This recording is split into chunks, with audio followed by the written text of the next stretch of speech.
Actually बे बिबानखौ तारमाने आं गनायाखै आंनिफ्राय आरो आङो बे बिबानखौ आं लानानै आं खामानि मावलांनोबो आं सानाखै।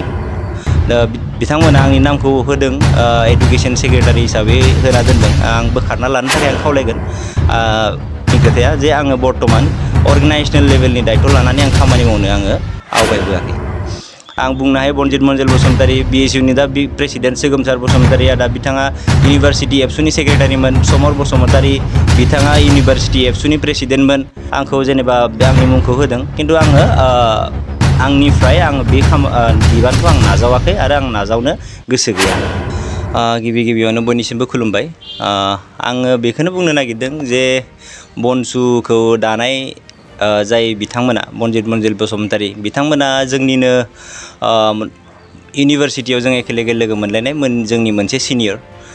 बिथांमोना जेनेबा आंखौ खावलायदोंमोन बिथांमोनजों मदद होनो थाखाय बिथांमोननि बिथांखिफोरखौ मदद होनो थाखाय बिथांमोना आंखौ मा नुनानै आंनिसिम जेनेबा बेखिनि दायित्वखौ लानो हागोन होननानै सानदों आङो मोनथिरोङा नाथाय आंखौ खावलायदोंमोन आरो बिदिहायनो बिथांमोना आंनि नामखौ होनाय जादों।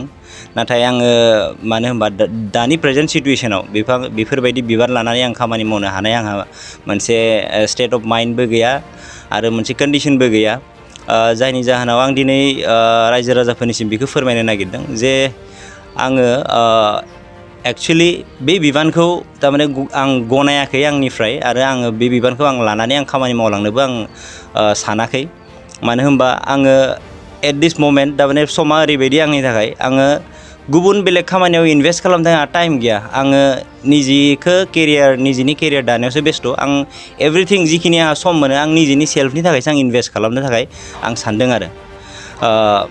दा बिथांमोनखौ आं खावलायगोन जे नोंथांमोना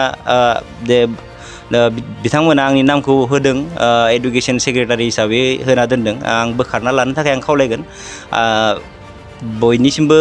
आरो आं बेखौ मोनसे खोथाखौ आं क्लियार खालामखाना होनो लुगैयो जे बे आंनि खोथाखौ लानानै बेले बेजे साननो लागा गैया। आङो क्लियार एन्ड काट आंनि खोथाया जे आङो बर्तमान अर्गेनाइजेसनेल लेभेलनि दायित्व लानानै आं खामानि मावनो आङो आवगायबोआखै।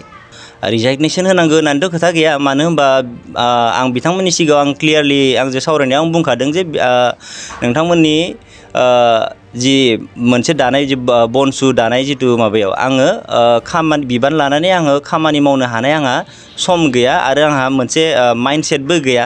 मानो होनबा आंनि जिथु सिटुवेसना आंखौ बिबान लानानै जेरावबो बिदि खामानि मावनो आंखौ थिना। आं कलेजाव हाबनानै दङ आरो फारसेथिं आङो कर्स मोनसे खालामबाय दङ आरो आं बेखौसो बुंनो लुगैदो जे आं जेला कनसेन्टआनो होखायाखै आं बिबानखौ लागोन होननानै बेयाव आं रिजाइन होनांगोन होननानैबो आं साना। आरो बिथांमोना आं फन खालामनानै रायज्लायहरनायाव आंनि मुंखौ बोखारगोन होननानैनो बिथांमोना आंनो खोथा होदों आरो बेखिनियानो।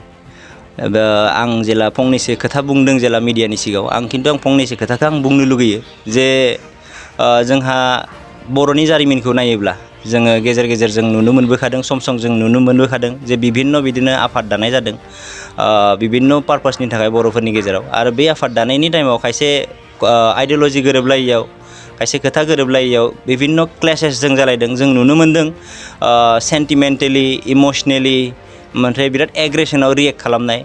आरो नै दिनैनि थासारियावबो बेफोरबायदि जाजानोखौ आं बादों। मानो होनबा एज ए हिउमेन बिइं जों मानसि हिसाबै जोंनाव माने फिलिं एंगार एग्रेसन इमसन बेफोर जोंनि इनस्टिंक्ट।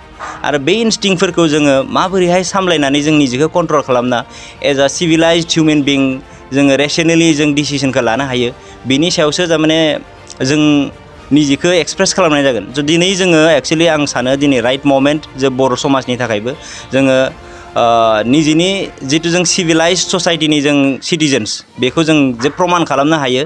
आरो बिदि जेरै दावराव दावसि खालामालासिनो आं सानो जोंनि जिथु दुलाराय बर' फरायसा आफादनि दिपेन बर' बिथांमोना जे आरामसे मोजाङै रायलायलायनानै जों सलिउसनाव फैनो हायो। मानो होनबा आं जेसेबांखिनि मोनथिगौ स्टुडेन्ट लाइफआवबो बिथांमोना खिन्थु दुलाराय बर' फरायसा आफादनिनो कर्मिमोन।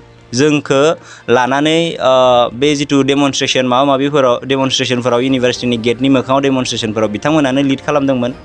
आं बुंनो हायो बनजित मनजिल बसुमतारी BSUनि दा प्रेसिडेन्ट सोगोमसार बसुमतारिया दा बिथाङा इउनिभार्सिटि एबसुनि सेक्रेटारिमोन समर बसुमतारी बिथाङा इउनिभार्सिटि एबसुनि प्रेसिडेन्टमोन जों जेला फरायसामोन बिथांमोनानो जोंखौ दैदेननानै बिभिन्न एबसुनि खामानिखौ मावग्रोदोंमोन आरो आं सानो दिनैखायनो दिनैनि दिनाव बिसोरो आंखौ बेखिनि खामानिखौ गावसोरजों मावनायाव जेनेबा गावसोरनि अर्गानाइजेसनाव हेफाजाब होगोन साननानै आंखौ लेंहरदों खोमा आंखौ जेनेबा बे आंनि मुंखौ होदों खिन्थु आङो आंनिफ्राय आङो बे बिबानखौ आं नाजावाखै आरो आं नाजावनो गोसो गैया। गोजोनथाव खौरां आसामाव थानाय बयनिख्रुइबो साबसिन सोलोंथाइ होग्रा मिरुफोरनि गेजेराव टेक बुस्टाराबो गंसे। क'क्राझार जिल्लानि सिङाव थानाय CST फिसारि मावख'नि साखाथियाव थानाय खारगावआव बे टेक बुस्टारा दङ। बेयाव बयनिख्रुइबो मोजांसिन सोलोंथाइ आरो नेम सोलिनाय गोग्गो थाखो खथानि सुबिदा दङ।